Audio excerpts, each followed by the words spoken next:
আজ থেকে চন্দননগরে জগদ্ধাত্রী পুজো শুরু হয়ে গেল।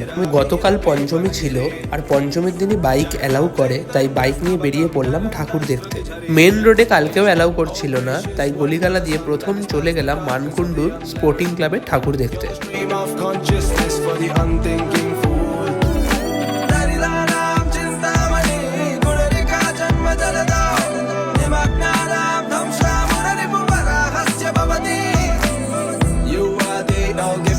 স্পোর্টিং ক্লাবের পর চলে আসি নতুন পাড়া।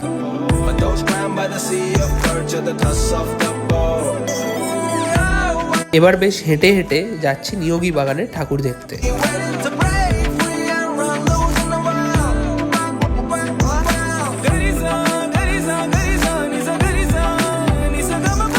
মানকুণ্ডুর ঠাকুর দেখা সেরে একটু ঘটি গরম খেয়ে চলে আসি চন্দননগরের দিকে। নেক্সট শর্টসে চন্দননগরের ঠাকুরগুলো দেখাবো। চলো টাটা।